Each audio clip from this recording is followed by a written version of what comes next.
Good morning, good evening जब भी आप ये वीडियो देख रहे हैं। हम क्लास 12th हिस्ट्री के सारे chapters line by line discuss कर रहे हैं।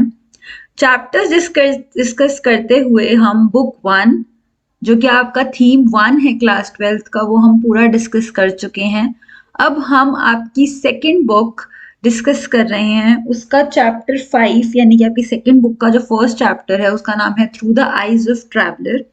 इसकी डिस्कशन हमने शुरू की थी और आपको मैंने बताया था कि कैसे अलग अलग रीजंस होते हैं जिनके कारण ट्रैवल किया जाता था। मर्चेंट्स ट्रैवल करते थे, मेन, वुमेन, प्रीस्ट, कुछ ऐसे लोग होते थे जो पिलग्रिमेज जगहों पर, जो धार्मिक स्थल हैं वहां पे ट्रैवल करते थे। 3 ट्रैवलर्स की हम इस पूरे चैप्टर में बात करने वाले हैं। सबसे पहले हम उज़्बेकिस्तान के अल बिरूनी की बात कर रहे हैं, फिर इब्न बतूता की जो कि मोरक्को से आए थे, और फिर फ्रेंचमैन फ्रैंकोइस बर्नियर की।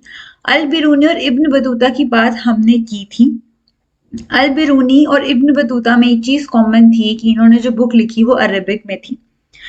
अल बिरूनी की जो बुक का नाम था किताबुल हिंद, ये 80 चैप्टर्स में डिवाइडेड थी और कुछ चैप्टर्स में पहले कुछ क्वेश्चंस दिए होते थे और फिर उन क्वेश्चंस के बारे में बताया जाता था।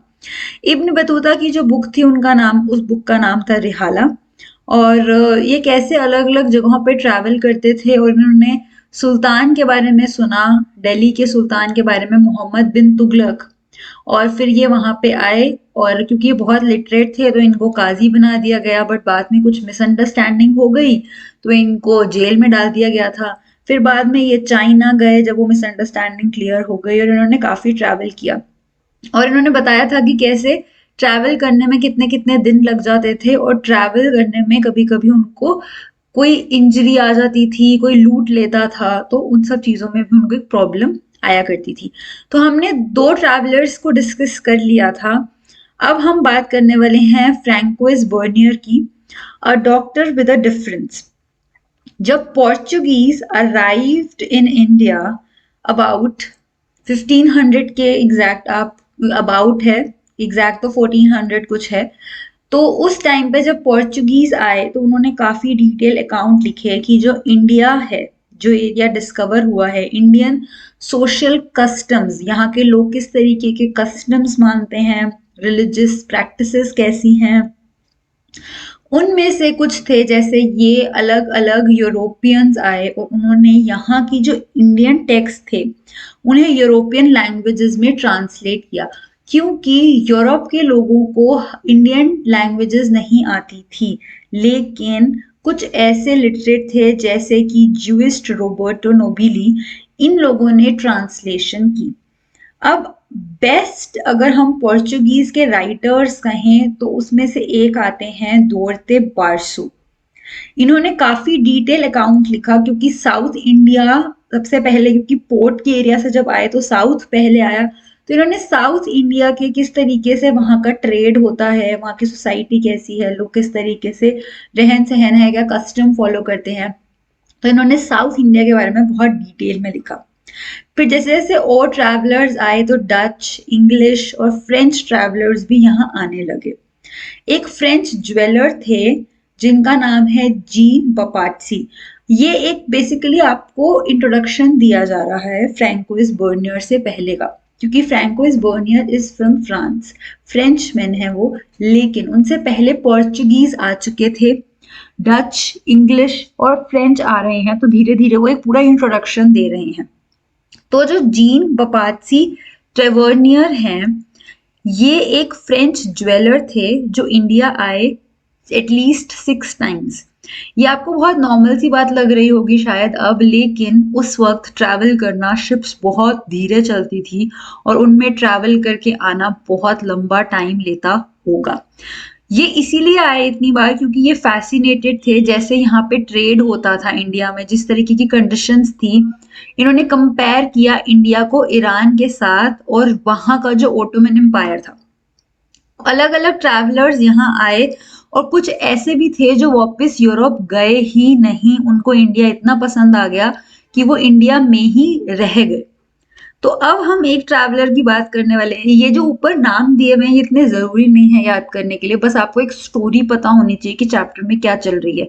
मेन इंपॉर्टेंट यहाँ से शुरू होगा, तो उसका आप बस एक इंट्रोडक्शन बना सकते हो अगर आप नोट्स बना रहे हो तो, या आप अपनी बुक में भी मार्क कर रहे हो तो यहाँ से आप लिख सकते हो कि मेन पार्ट यहाँ से शुरू हो रहा है। वो ऊपर का सिर्फ एक इंट्रोडक्शन टाइप था।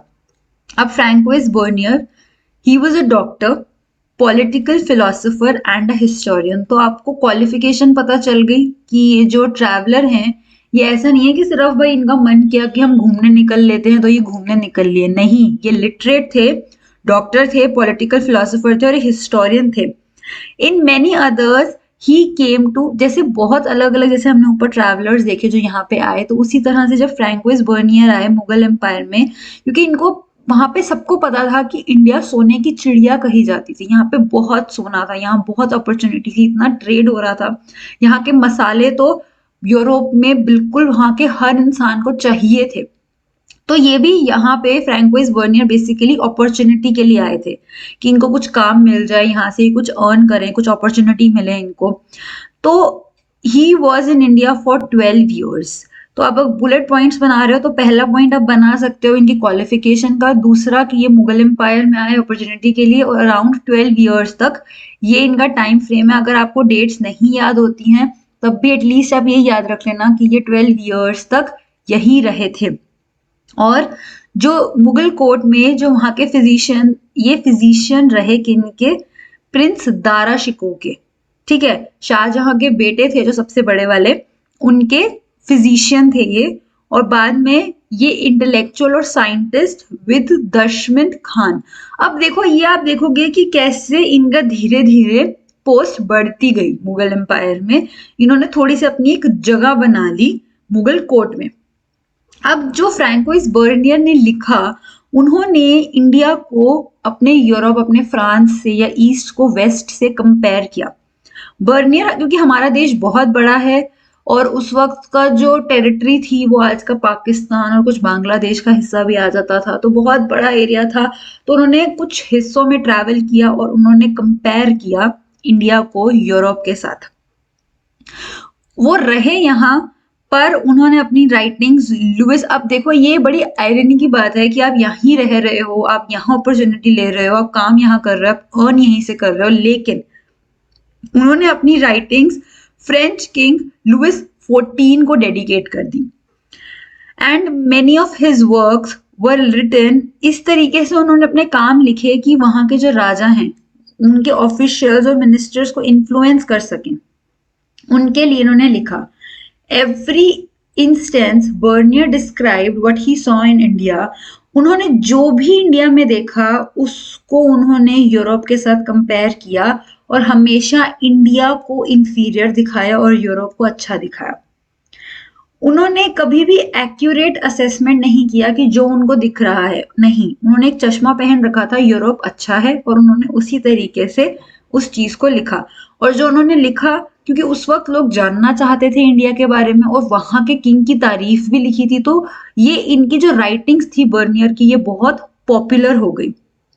बर्नियर का वर्क फ्रांस में पब्लिश हुआ और सोच के देखो कि ये इतना पॉपुलर हो गया कि बाद में इसको इंग्लिश, डच, जर्मन और इटालियन लैंग्वेजेस में भी ट्रांसलेट किया गया अगले 5 साल में।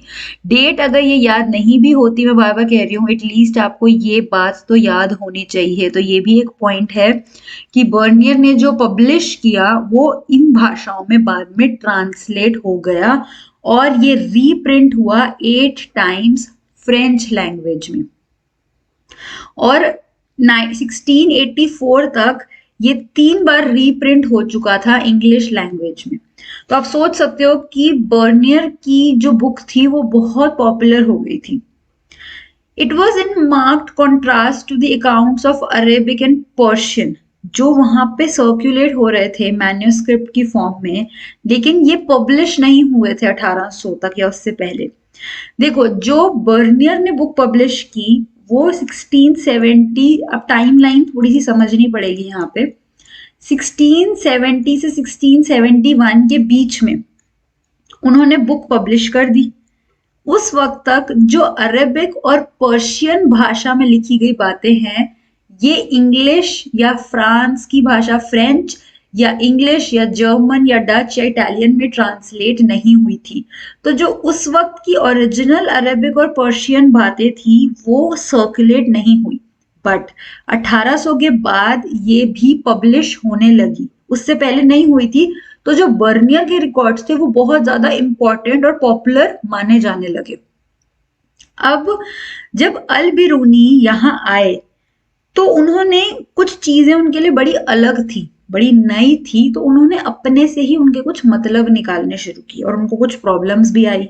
तो अल बिरूनी, जो कि हम पहले पढ़ चुके हैं, उन्होंने कुछ बैरियर्स को ओवरकम किया, और किया उन्होंने, किया क्या नहीं किया ये हम आगे डिस्कस कर रहे हैं। As we have seen, travelers often compared what they saw in the subcontinent with the practices which they were familiar. जैसे कि अभी हमने फ्रेंच मैन फ्रैंकोइस बर्नियर का देखा कि कैसे उन्होंने अपने फ्रांस से इंडिया में जो भी देखा उससे कंपेयर कर दिया।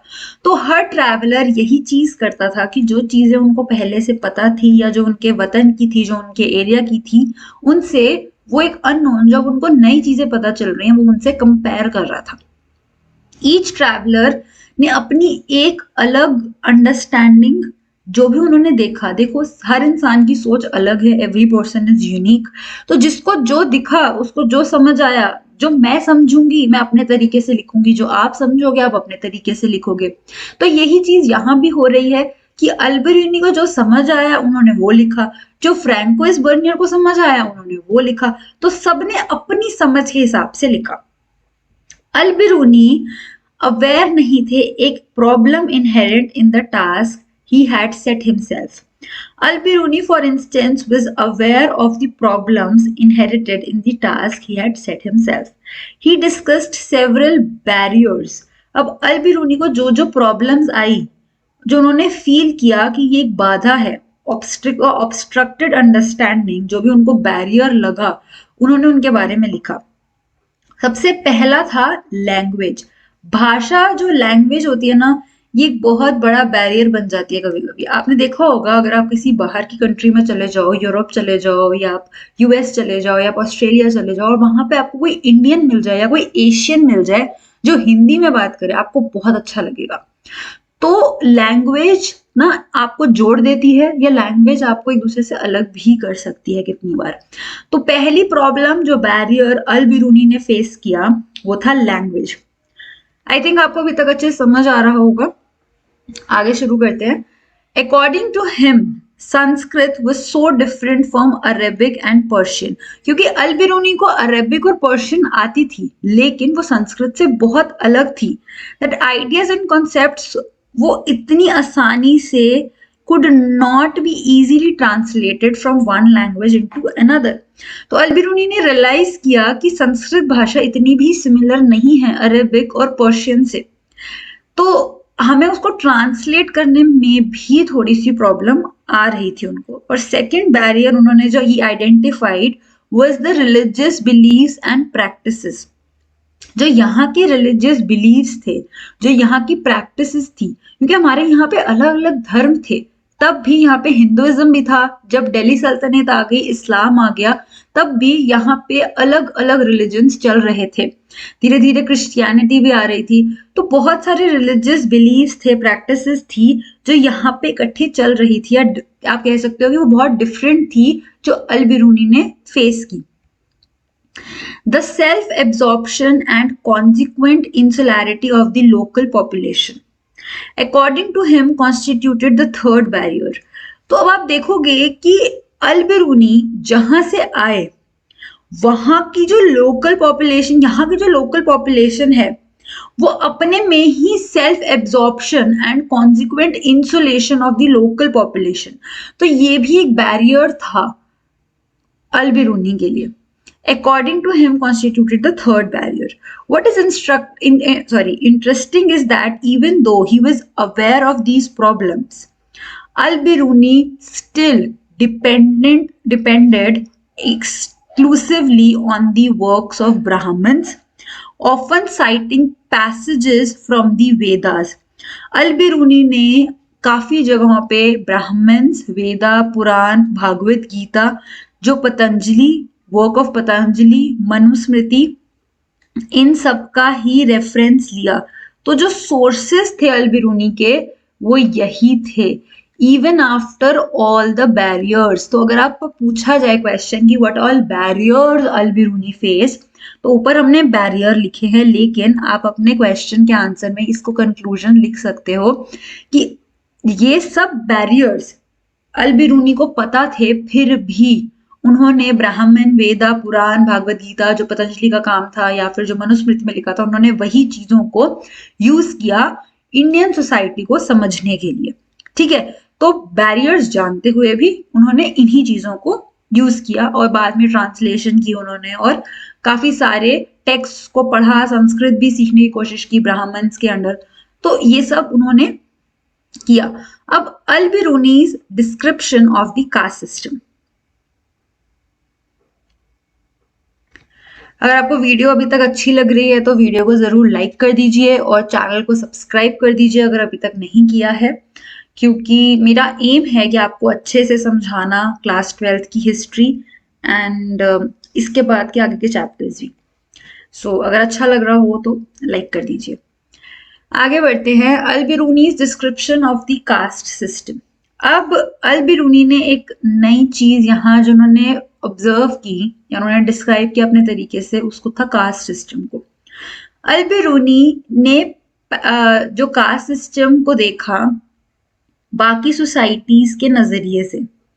उन्होंने कहा कि जो एंशियंट पर्शियन है सोसाइटी, वहां पे 4 सोशल कैटेगरीज हैं: knights and princes, monks, fire priests and lawyers, physicians, astronomers and other scientists, और finally peasants and artisans।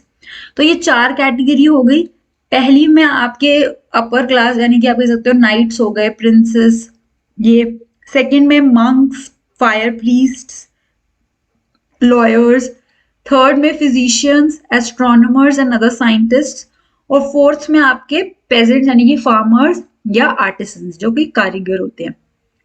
तो उन्होंने अल बिरूनी ने ये कहा कि जो ये कास्ट सिस्टम है इंडिया में, ये कोई बहुत यूनिक चीज नहीं है, ये और जगहों पे भी एग्जिस्ट करता है, ऐसा कुछ नहीं है कि ये यहीं पे ही है। At the same time he pointed out कि विद इन द इस्लाम, क्योंकि अल बिरूनी इस्लाम को फॉलो करते थे, अरबिक उनको आती थी बहुत अच्छे से, तो उन्होंने कहा कि इस्लाम में all men were considered equal, differing only in their observance of piety. तो अब क्योंकि वो इस्लाम फॉलो करते थे, तो वो हर हाल में आप देखोगे कि जो भी ट्रैवलर जो भी चीज लिख रहा है वो अपने रिलीजन या अपने नोन एरिया से उसको कंपेयर करता चलेगा। तो वही चीज अल बिरूनी ने भी की। In spite of his acceptance of Brahmanical description of caste system, अल बिरूनी ने डिसअप्रूव किया द नोशन ऑफ पॉल्यूशन। कुछ लोग he remarked that everything which falls in the state of impurity strives, कि जो भी चीज इम्प्योर है वो कोशिश करती है अपनी ओरिजिनल कंडीशन जो कि प्योर है वो पाने में। तो ये थोड़ी फिलॉसफी है कि बेसिकली हर चीज एक्चुअल में प्योर ही है। जो सोसाइटी में इम्प्योर भी हो गया है वो कोशिश करता है कि वो वापस से प्योर बन जाए। तो एक्चुअल में सब प्योर हैं, ये अल बिरूनी कह रहे हैं, बट क्योंकि सोसाइटी में आके हम थोड़े से इम्प्योर हो जाते हैं, लेकिन हम कोशिश करके वापस से प्योर बन सकते हैं। जैसे कि उन्होंने एग्जाम्पल दिया कि जो सन है वो एयर को क्लीन करता है, सूरज की रोशनी हवा को साफ कर रही है। या सन, the salt in the sea prevents the water from becoming polluted, जो नमक है वो उसको पॉल्यूट नहीं होने देता। If it is were not so, instead al-Biruni, life on earth would have been impossible. उन्होंने कहा अगर ऐसा कुछ ना होता कि नेचर देखो अपने आप ही हर चीज को साफ कर रहा है, प्योर कर रहा है, अगर ऐसा ना होता तो अर्थ पे लाइफ पॉसिबल ही ना होती। और यही चीज उन्होंने इसीलिए जो सोशल पॉल्यूशन का कॉन्सेप्ट है उन्होंने उसको नहीं माना। कॉन्ट्रेरी उन्होंने कहा कि जैसे कि लॉ ऑफ नेचर है कि नेचर में सब इक्वल है, सन अपनी लाइट सबको बराबर दे रहा है, रेन सब पे बराबर पड़ती है, एयर सबको इक्वली मिल रही है। जब नेचर के लॉ में सब बराबर हैं तो हम कौन होते हैं ये सब डिविजन करने वाले। तो as we have seen, Al-Biruni's description of caste system was deeply influenced by his study of normative Sanskrit text। जो भी उन्होंने, क्योंकि उन्होंने ब्राह्मण्स के अंडर पढ़ाई की। अब जब आपने चैप्टर 4 पढ़ा था जिसमें हमने महाभारत का कॉन्सेप्ट पढ़ा था, तो उसमें हमने देखा था कि जितने रिजिड रूल्स या फिर नॉर्म्स एक्चुअल में लिखे गए थे उतने फॉलो नहीं होते थे। वो बस लिख दिए गए लेकिन उतने रिजिडली वो फॉलो नहीं होते थे। तो अल बिरूनी ने क्योंकि नॉर्मेटिव संस्कृत टेक्स्ट पढ़ा तो उन्होंने वही जो ब्राह्मण्स की सोच थी उन्होंने बस वही अपना ली। तो विच laid down the rules governing the system from the point of view of ब्राह्मण। जो इसमें लिखा है वो ब्राह्मण्स की सोच है, लेकिन रियल में क्या चल रहा है वो उतना रिजिड नहीं होता था। For instance, the category is defined as अत्यजा, जो कि literally born outside the system। उनको माना जाता था कि वो एक inexpensive labor है, both peasants and जमींदार्स के लिए। In other words, basically ये subject of social oppression है। They were included within the economic network। तो ये बेसिकली आप ये कह सकते हो कि ये माना गया कि ये लोग तो एक लेबर हैं जो एक तरीके से सर्व करेंगे पेजेंट्स को और ब्राह्मण्स को, सॉरी जमींदार्स को, लेकिन उनको भी इकोनॉमिक नेटवर्क में इंक्लूड किया गया था। तो क्योंकि अल बिरूनी ने जो लिखा था नॉर्मेटिव टेक्स्ट में उसको एज इट इज ट्रांसलेट कर दिया, उन्होंने ये नहीं देखा कि जो रियल सोसाइटी है उसमें एक्चुअली क्या चल रहा है, तो इसीलिए उन्होंने बस जो पढ़ा उन्होंने वही बता दिया। लेकिन एक्चुअल में ये रूल्स इतने रिजिड नहीं होते थे और ये चीज हमने चैप्टर 4 में भी डिस्कस की थी जब हमने महाभारत वाला चैप्टर किया था। अब second traveller Ibn Battuta and the excitement of the unfamiliar. Ibn Battuta 14th century में दिल्ली आए थे। यहाँ के दिल्ली सल्तनत की उन्होंने बहुत तारीफ सुनी और उसके बाद फिर वो दिल्ली आए। जब वो आए तो जो सब कॉन्टिनेंट है was a part of global network of communication. China जो कि हमारे ईस्ट में है, वहां से लेके अफ्रीका, यूरोप जो कि वेस्ट में है, वहां तक हमारा नेटवर्क ऑफ कम्युनिकेशन फैला हुआ था। इब्न बतूता ने खुद भी काफी ट्रैवल किया था। उन्होंने काफी वक्त लर्नेड मैन यानी कि जो स्कॉलर्स होते हैं, जो पढ़े लिखे लोग होते हैं, उनके साथ उन्होंने स्पेंड किया था एंड वो एक काजी की उनको पोस्ट भी मिली थी। Enjoying the cosmopolitan culture of urban centers where people spoke Arabic, Persian, Turkish and other language, shared ideas, information, anecdotes।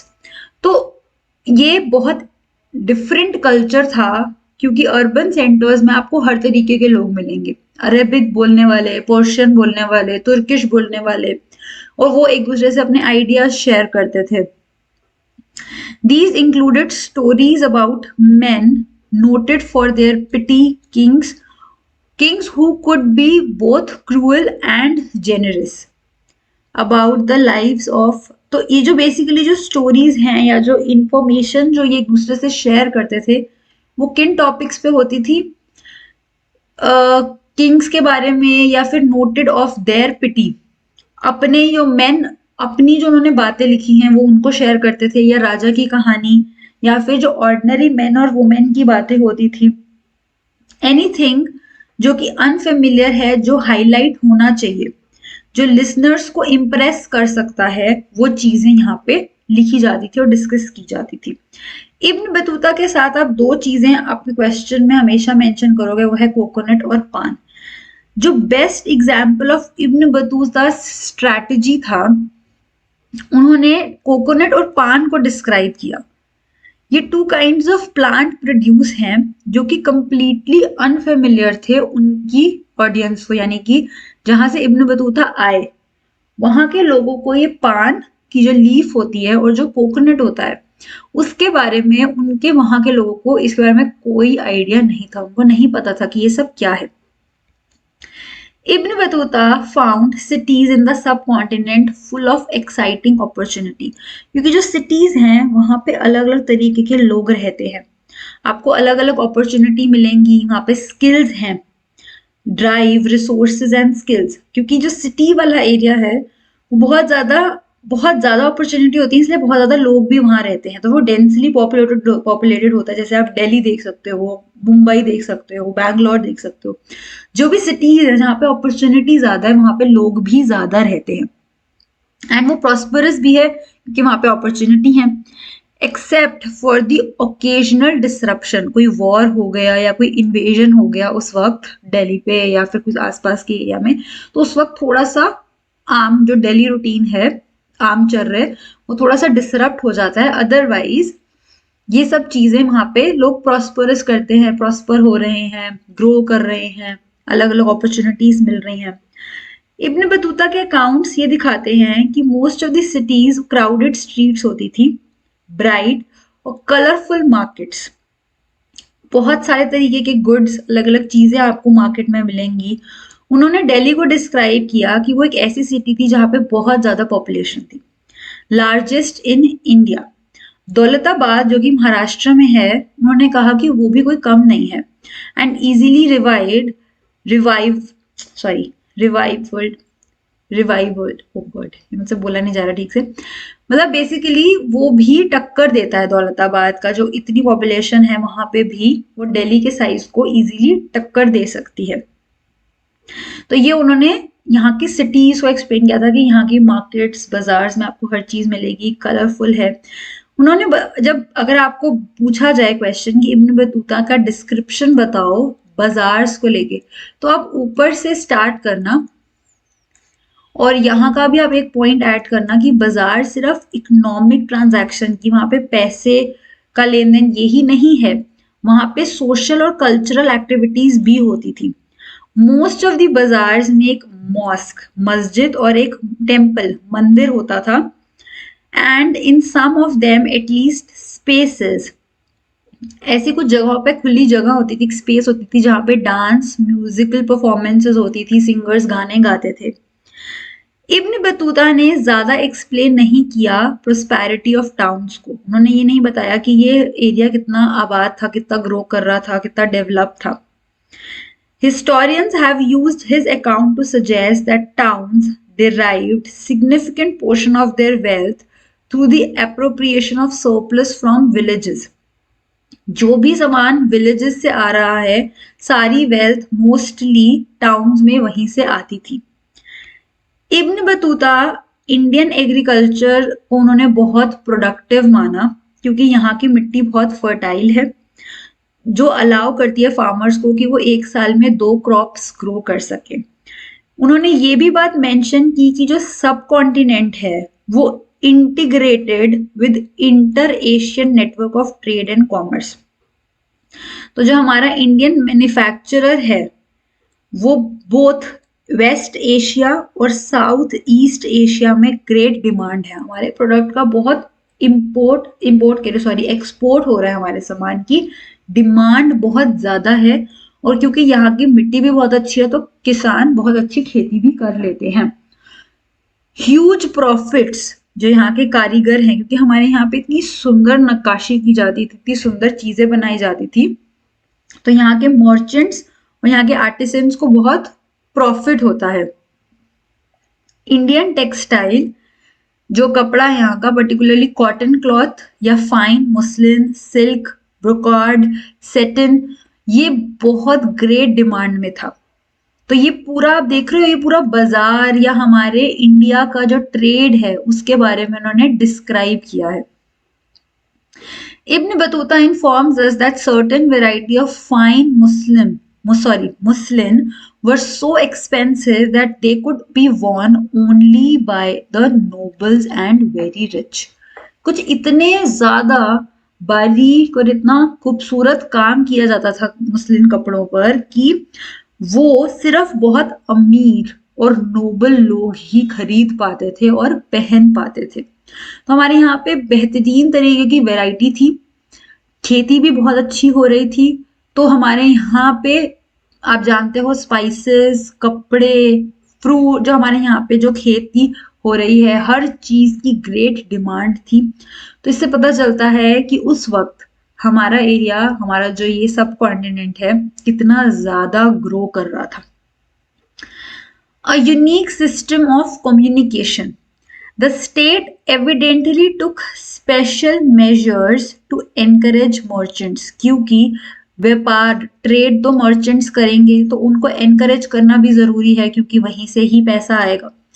Almost all the trade routes were supplied by इंस, छोटे छोटे कहते ना रहने की जगह, गेस्ट हाउसेस, ताकि वो आराम कर सकें, वो बनाई गई थी। एंड वो हैरान हो गए थे इब्न बतूता देख के कि कितना एफिशिएंट पोस्टल सिस्टम था। यानी कि एक जगह से दूसरी जगह जो मैसेज भेजने का, डाकिए का जो पोस्ट ऑफिस जो है तो इसे लेटर्स भेजते हैं, इस तरीके का जो वहां पे भी पोस्टल सिस्टम था वो इतना अच्छा था कि मर्चेंट्स को अपनी कोई भी इंफॉर्मेशन या अपने कोई क्रेडिट भेजना है दूर दूर तक, तो वो डिस्पैच कर देते थे goods required at short notice, क्योंकि बहुत बेहतरीन पोस्टल सिस्टम था। पोस्टल सिस्टम इतना बेहतरीन था कि 50 डेज लगते थे वैसे दिल्ली से सिंध आने में, but the news reports of spices would reach Sultan through postal system in just 5 days. सोचो कहाँ 50 डेज और कहाँ 5 डेज। तो इतना बेहतरीन पोस्टल सिस्टम था कि कोई भी न्यूज, स्पाइस यानी कि जो जासूस या फिर कोई भी न्यूज भेज रहा है सुल्तान को, तो वो 5 दिन के अंदर अंदर वो जासूस अपनी न्यूज राजा तक भेज सकता था। इतना बेहतरीन पोस्टल सिस्टम अवेलेबल था उस वक्त इस एरिया में। तो ये सारी बातें इब्न बतूता ने अपने रिकॉर्ड्स में मेंशन की हैं।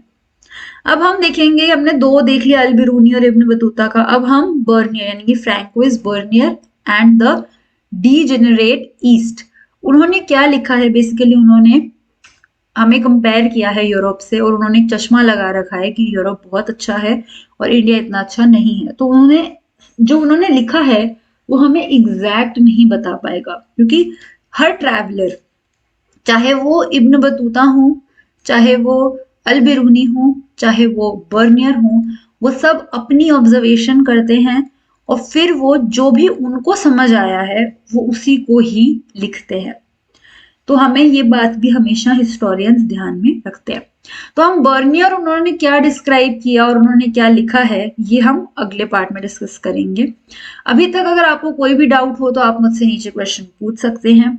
आपको वीडियो अच्छी लगी तो वीडियो को लाइक कीजिएगा। अगर कोई भी डाउट हो तो मैं आपकी डाउट्स को क्लियर करने की जरूर कोशिश करूंगी। अगर चैनल से फर्स्ट टाइम जुड़ रहे हैं तो चैनल को सब्सक्राइब करके बेल आइकन को क्लिक करना बिल्कुल मत भूलिएगा, क्योंकि मेरा टारगेट है आपको हिस्ट्री क्लास 12th के चैप्टर बाय चैप्टर इजीली समझाना। एंड आई होप कि आप नोट्स भी साथ साथ बना रहे होंगे, ताकि आपको सब कुछ अच्छे से समझ आए और आप एंड मोमेंट पे रिवाइज भी कर सको। अगर याद नहीं हो रहा है तो एटलीस्ट इसको स्टोरी की तरह सुनो, ताकि आप बाद में आंसर लिखने में आपको इजी रहे। ठीक है, तो ये था आज के लिए। अब मिलती हूं मैं अगली वीडियो में, तब तक के लिए keep learning and keep growing.